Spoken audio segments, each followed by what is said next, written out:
అనగనగా పని పాట లేని ఓ రోజు ఈ అల్లరి పిల్ల వెన్నెల ఏం చేసిందో తెలుసా? ఏం చేయలేదు. యాజ్ యూజువల్‌గా నో మేకప్ నథింగ్. సింపుల్‌గా ఫ్రెష్ అప్ అయిపోయి, డ్రెస్అప్ అయిపోయి బయటికెళ్ళిపోయాను. ఎళ్ళగానే బ్యాక్‌గ్రౌండ్‌లో 'మాహిష్మతి ఊపిరి పీల్చుకో' అన్నట్టుగా ఎండ తగలగానే ఆహా! అనిపిచ్చింది. దాదాపుగా కొన్ని నెలల తర్వాత ఇలా సన్‌లైట్ రావడం, దాన్ని చూడగానే రేయ్! మాకు మంచి రోజులొచ్చేసాయిరా బాబు లండన్‌లో అనిపిచ్చింది. మేడం గారికి పెద్ద పనులు గూడా ఏం లేవు గాబట్టి కనీసం జిమ్‌కన్నా పోదామని జెప్పేసి నాకు వర్కౌట్ కంటే ముందు కాఫీ తాగడం అలవాటు. సో, పక్కనే ఉన్న మెక్‌డొనాల్డ్స్‌కెళ్ళిన. ఈ కంట్రీకొచ్చినంక కాఫీ ఎట్లా అలవాటయిందంటే, మనం అక్కడ రెగ్యులర్ కాఫీనే ఆర్డర్ చేస్తాం. కానీ వాడు పెద్ద లోటలిస్తాడు.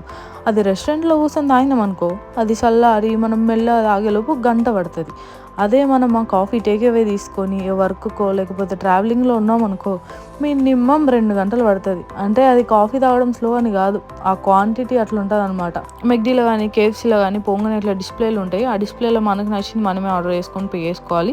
స్లిప్పులొస్తాయి, లేకపోతే టోకెన్ నెంబర్ వస్తది. ఇండియాలో ఉండంగా కాఫీ, టీలు ఆఫర్ చేస్తే నో, నహీ అంటుండే. ఇప్పుడు నేను ఎన్ని కాఫీలు తాగుతానో రోజుకి మా అజం బాయ్‌కే తెలవాలి. కాఫీ తాగేసి జిమ్‌కి పోయి 10 మినిట్స్ అట్లా వార్మప్ చేసుకొని థ్రెడ్‌మిల్ మీద 20 మినిట్స్ దౌడనమాట. చెప్తున్నాను కాదు కానీ వర్కౌట్ అనేది మన మెంటల్ వెల్ బీయింగ్‌కి ఎంత ఇంపార్టెంట్ అంటే, ఈ కంట్రీలో ఎండ తగలక్క ఎప్పుడు చలిలో ఉంటూ ముసుగు పెట్టిన కోడి పిల్లలాగా ఇంట్లోనే దుప్పట్లో పట్టుకొనే ఉంటాం కదా. సో మరీ అలా ఉండకుండా కొంచెం యాక్టివ్ అవ్వాలి అని అంటే, మన ఎనర్జీ బిల్డ్ అవ్వాలి అని అంటే ఖచ్చితంగా ఏదో ఒక యాక్టివిటీ మనం చేయాలి. జిమ్ అనే కాదు, యోగా, డాన్స్ ఏదైనా చేయొచ్చు. సో మీ మెంటల్ స్ట్రెస్ని కంట్రోల్ చేసుకోవాలంటే మీరు ఫిజికల్గా బాడీని స్ట్రెయిన్ చేయండి. ఆటోమేటిక్గా మీకు మంచి స్లీప్ ఉంటుంది అండ్ మంచి ఫుడ్ హ్యాబిట్స్ అలవాటు అవుతాయి. మంచి డిసిప్లిన్ అలవాటు అవుతుంది. సెల్ఫ్ లవ్ అనేది లైఫ్లో చాలా ఇంపార్టెంట్. మనకి మనమే ప్రయారిటీ ఇచ్చుకోవాలి. పక్కన మనకెందుకు ఇస్తాడు చెప్పు.